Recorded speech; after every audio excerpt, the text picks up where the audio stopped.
عملت مصات التسلل، رجعت الثقه لاديكو مره ثانيه، غيرت في طريقه اللعب. اعتقد دي حاجات كانت صعبه جدا، يعني لازم نحييك عليها قبل ما نحييك على الروح وعلى الالتزام اللي كان موجود النهارده في الملعب يا كابتن حسام. ربنا يخليك كابتن، وطبعا بسلم على المجموعه لقاده المجلس. اهلا بيك يا حسام والف مبروك يا حسام. ربنا يخليك كابتن. وانا بقول ان الموضوع مش زي ما كابتن شوبير دلوقتي، الموضوع مش روح في البدايه، هو الموضوع ان انت اولا انت بتعيد ثقه فنيه وثقه نفسيه للاعبين. مش فتره شهر او شهرين. نادي الزمالك بيعاني من ظروف صعبه بقاله 3 4 سنين. انت بتعيد مشاكل 3 4 سنين فنيه ونفسيه. فالثقه كانت رايحه الناحيه الفنيه في الملعب، الطريقه اللي بتلعب بيها كانت عايزه اعاده تطبيق في البدايه.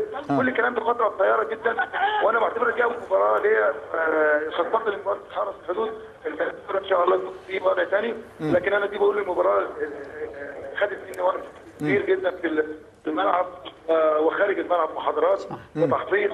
واللاعبين بصراحه كان ان هم ياخدوا ثقه بعد المباراه. مباريات كتير مع الاهلي ضد الاهلي كانت كلها تعتبر فرقتها خسائر، فكانت يعني كنت محتاج ان انت تطلع بنتيجه ايجابيه. ولكن يا كابتن شوبير انت عارف ان انا ما برضاش غير وانا بلعب وانا بضرب غير، واحنا اقرب النهارده لولا التوفيق. لكن النادي بيلعب مع النادي الاهلي بطل الدوري، ولكن لو في توفيق النهارده احنا نكسب من بدايه الماتش. طيب كابتن حسام، صممت على الابقاء على ميدو طوال 90 دقيقه، كان لانه ميدو رغم ان لياقته البدنيه واضح انها يا عيني بعيد شويه، شايف انه كان عامل ازعاج، عامل قلق لدفاع النادي الاهلي، عشان كده صممته انه يستمر حتى نهايه 90 دقيقه يا كابتن حسام؟ مظبوط يا كابتن. انا شايف ان النهارده انا بشكره على ان هو راجل بعيد عن الفورمه خالص. النهارده عندي اصابات كبيره مع عمرو زكي وسيد مسعد، بجانب طبعا زعفر موجود وشريف، ولكن النهارده ان ميدو يدوس على نفسه وان يوصل الحاله دي، كان هو كان محطه مهمه جدا في الملعب زي ما انت شفته. صح. وكان بيقود نادي الزمالك. انا كنت بلعب راس حربه، انا كنت بلعب حازم وميدو وشيكابالا، ولكن تمركز كان لميدو وهو ادى على قد ما يقدر. صحيح. ما كانش موفق 3 4 فرص النهارده، كان فرق وميدو كان رجع تاني. طيب عايز اسالك اكتر من سؤال فني. تغيير رحيم، ايوه يعني الحقيقه يعني كان عندك بعد نظر رهيب جدا. انا تصورت او اي حد متصور انه كابتن سامعني يا كابتن حسام؟ انا بالنسبه ايوه انا شايف ان من ضمن الناس اللي ما كانش في ثقه خالص من النادي كله ومن الجماهير والاعلام. لكن انا قعدت مع ايدي بالتحديد، قلت له انت عندك امكانيات كبيره، انت لعيب محترف، عندك امكانيات كبيره، انسى كل الناس، انسى الناس، انت جاي محترف، عندك مهمه. فبجانب الشغل الفني كان في جلسات نفسيه معاه كابتن وكلام كتير، واللعيب فعلا نفذ اللي قاله، وهو شكرني ان انا حاسس ان انا مهتم بيه. فالاحساس الاهميه ده انا كان عند حسن الظن وكان ممكن يكسبنا في الماتش. انا عارف ان انت سامعني بالعافيه، اعتقد انه كان بيتكلم على اديكو كابتن حسام. حازم امام كنت طالب منه ايه النهارده يا كابتن حسام؟ يعتبر حازم من اللعيبه الصغيره، يعني كان حمل عليه كتير، هو شيكابالا نفس الكلام منهم كتير. حازم يعتبر برضه من الناس اللي نفسيا بالخسائر اللي حصلت في الدوري وفي مباراه الاهلي اللي فاتت اللي شارك فيها، نازل خايف وعليه حمل.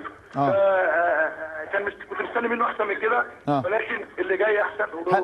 هل كابتن حسام انت كنت طالب منه ايقاف خطوره سيد معوض النهارده، وده كان المهمه الاساسيه لحازم امام في الملعب يا كابتن حسام؟ في الحقيقه يا كابتن شوبير، انا في النادي المصري كان احمد فوزي لعيب درجه ثانيه، كنت بلاعبه على جilberto، وكان يلعب يروح يعدي من جilberto او ان هو يضغط عليه من قدام مش يرد فعل. كنت عايزه يعمل فعل. حازم النهارده انا بعتقد ان الاعلام وجمهور النادي الاهلي والجهاز الفني كابتن حسام البدري مدرب قدير جدا، والجهاز الفني كانوا عاملين حساب لحازم. فانا كنت مستني حازم ان هو يعمل فعل ما يردش فعل، مع احترامي الشديد لسيد معوض، لكن انا كنت مستني من حازم اكتر يعني. طب كابتن حسام الحقيقه يعني خلينا نقول لك بامانه ونصيحه محبين كل اللي في الاستوديو، قالوا حسام ادار النهارده بهدوء شديد جدا، وبالتالي قدر يسيطر على فرقته بالكامل. يعني التزام اهم ما ميز نادي الزمالك النهارده يا كابتن حسام هو الالتزام الكامل. انت بتغير من ستايلك يا كابتن حسام، لانه ده واضح انه بيدي لك سيطره كامله على فرقتك كابتن حسام؟ اكيد الفتره الاخيره بتكتسب خبرات، ولكن انت ما تنساش ان لما تكون في نادي الزمالك او في النادي الاهلي عندك يعني عندك مسانده كبيره كابتن شوبير. نعم. من الاعلام، من الجمهور. صحيح. فبالتالي بتركز في شغلك بس. لان لو اتظلمت مره الناس هتتكلم، هتجيب حقك. نعم. وفي نفس الوقت انا جاي لهدف واحد. النادي ده نادي كبير، نادي الزمالك. اكيد. الجمهور الغلبان ده محتاج ان هو يفرح. فانا بالتالي محتاج ان انت تركيزك الشديد للملعب بس. بس فانا ودي عارفي وان شاء الله هتبقى عارفه نفسك جميل. لحظه يا كابتن حسام، حاسس ان انت اتنقلت نقله ثانيه، نقله كبيره، بدات تحقق طموحاتك يا كابتن حسام كمدرب؟ والله يمكن انا طبعا بالمناسبه يعني من بدايه الحاج سيد الله يرحمه هو اللي طموحاتي كانت بدايتها ان انا كنت، وانت عارف يا كابتن شوبير قلت قبل كده. نعم. هدفي كان نادي الزمالك.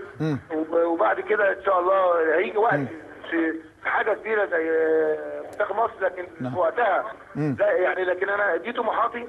ولكن انا بقول لما اجي امسك نادي الزمالك نادي كبير فانا سعيد بيه جدا. ولكن حمل كبير يا كابتن شوبير. طبعا طبعا طبعا طبعا. خاصه ان بقى له 4 سنين اسلوب. شكرا يا كابتن شوبير. بص عشان في ماشي، شكرا يا كابتن حسام.